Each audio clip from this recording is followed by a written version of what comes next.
Did you know Marcus Aurelius once said, "Your mind is within your control, outside events are not"?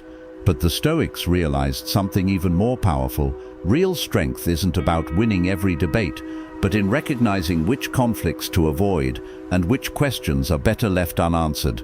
When I was younger, I believed wisdom meant having the perfect reply. I saw silence as a sign of defeat. But Stoic philosophy showed me that purposeful silence is its own kind of power. Some questions aren't meant to be answered, because answering them can cost you your calm, your self-respect, and your autonomy. Today, I'll share 5 such questions, traps that manipulators and deceivers have used for ages to seize control. Seneca reminded us, "A calm mind is hardest to trick." Let's learn how the wise stay steady and why they choose silence where others might fight. Question 1. You seem uneasy. Are you okay? Years ago, before a presentation, someone asked me this. I quickly said, "I'm just tired." That one reply shifted the room's perception. Suddenly, everyone saw me as shaky. It took time to realize I'd stepped into a psychological snare. This question often masks false concern. Its real aim is to make you justify yourself. Once you start explaining, you've accepted there's something to explain. Epictetus taught that our reaction, not the remark itself, gives things power. The manipulator wants a response. When I learned to simply say, "I'm all right, thanks," and steer back to the topic, the balance restored itself. You don't owe anyone proof of your composure. Question 2. You don't trust me, do you? I heard this whenever I set limits in friendships, relationships, at work. Guilt would follow, but over time, I saw this isn't about trust, it's about control. It makes you question your own judgment. Seneca wrote that wisdom begins by knowing what to trust and what to examine. Wise people don't trust without reason. Once when someone asked this after borrowing money, I replied, "I trust you, but I also believe in clarity. Let's write it down." Real trust isn't threatened by verification. Caution isn't doubt, it's awareness. Someone trustworthy won't demand blind faith. They'll respect your boundaries because they value truth. Question 3. What are you keeping secret? This one cuts deep. In tense moments, someone might say, "You're being quiet. What are you hiding?" In the past, I'd over-explain, but explanations rarely satisfy someone chasing power, not truth. Seneca said, "Don't justify yourself to fools." Answering such a question casts you as the accused, even when you've done nothing wrong.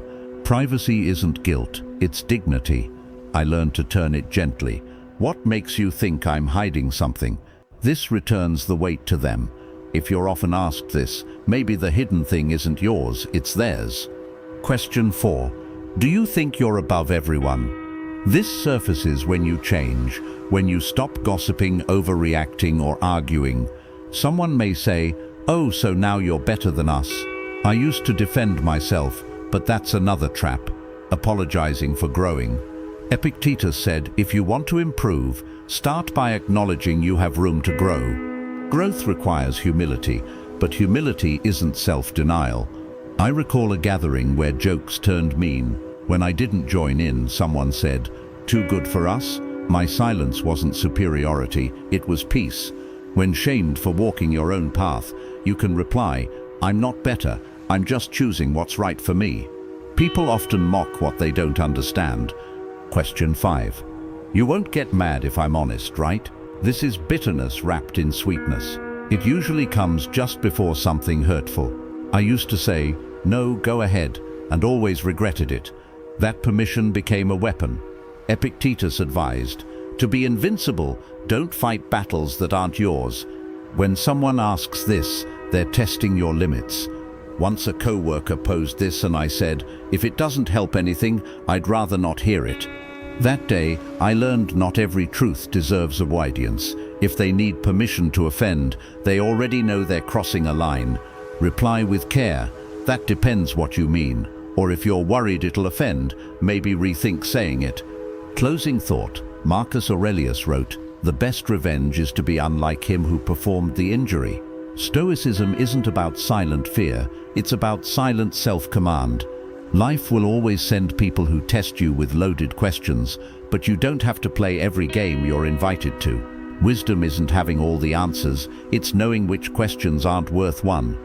When you step away from manipulation, you don't lose, you rise. As Seneca put it, life is like a story. It's not its length, but its quality that matters. The same is true of conversations. Not how long they last, but how much peace they leave. Remember, the quiet of the wise speaks louder than the noise of the unwise.